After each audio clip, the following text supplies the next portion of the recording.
Panibagong araw, panibagong lamon at panibagong luto na naman ang gagawin natin ngayon. Crispy. Lambot.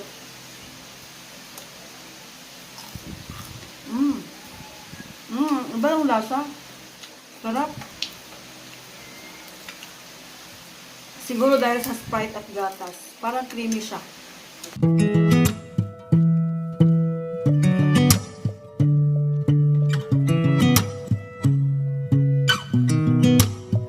Really fine.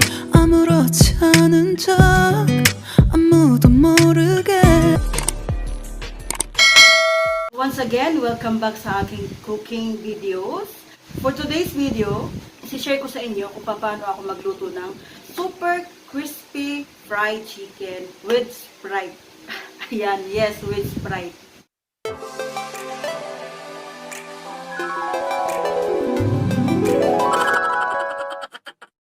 Just keep on watching. So now, this is the chicken. Itong parting to ay pang tinola cut. Ito lang kasi yung available namin ngayon. So, mas maganda sana kung drumstick kasi fried chicken ito eh. So, walang available na iba. So, ito na lang gagamitin ko. So, lagyan natin na garlic. Minced garlic. Ang asin. Pepper. At lalagyan natin ng evaporated milk. Ayan siya. Massage lang natin para pantay yung ating marinade.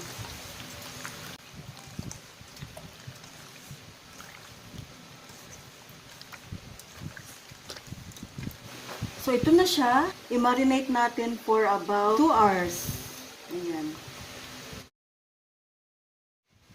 Tapos na yung 2 hours na pag-marinate natin. Ito ngayon naman, maghahanda tayo ng pang-breadings niya. Ito yung pinaghalo na flour at cornstarch. Lalagyan ko lang ng pepper. Tapos asin. Ayan, mix lang nating maigi. Siguraduhin na nahalo ng maayos.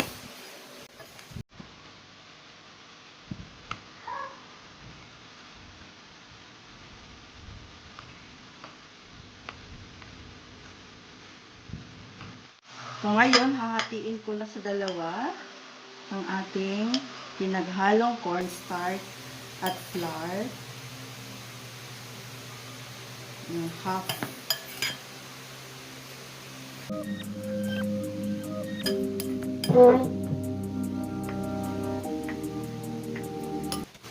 Itong kalahati, lalagyan ko ng Sprite. Sprite to. Lalagay ko dito.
So, ito na yung marinated chicken natin na kanina, na minarinate ng 2 hours.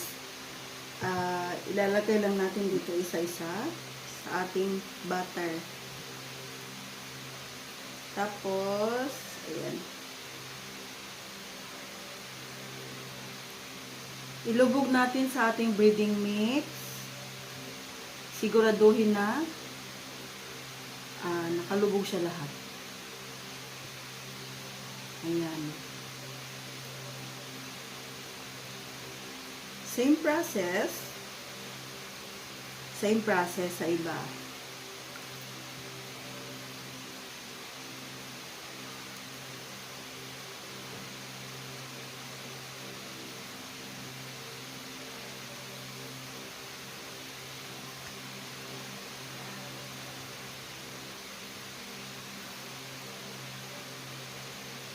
Dito naman, nagpainit ako ng mantika para sa ating deep frying.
Yung pinaka-best part ng video, ang tikiman time. Ayan.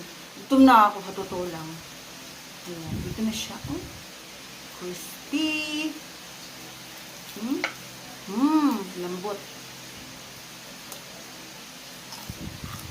Pwede rin na wala kayong ketchup, pero ako mas gusto ko may ketchup.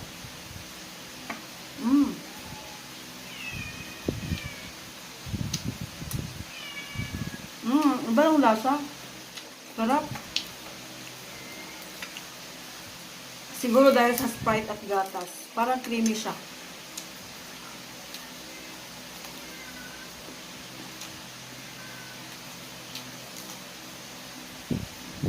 Nakakainit yung langaw.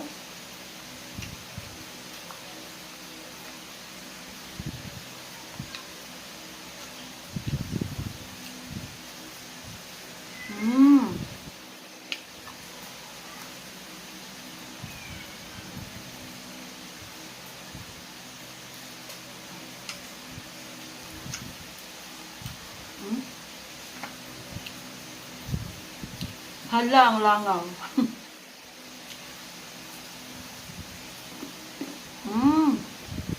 Narinig nyo?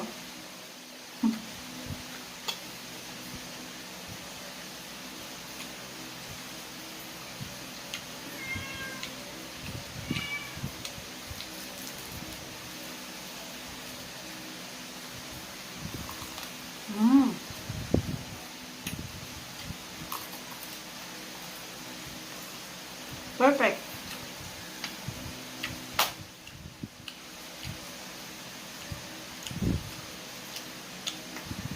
Alright. Sana meron kayong tutunan sa cooking video na ito. At maraming salamat sa palagi ang pagsubaybay ng aking mga videos. Maraming salamat sa inyong suporta. At sa mga bago dyan sa aking channel na hindi pa nakapag-subscribe, mag-subscribe na po. At i-click ang tiny bell para ma-update kayo sa susunod kong vlog. Bye-bye po sa inyong lahat. And again, thank you so much for watching.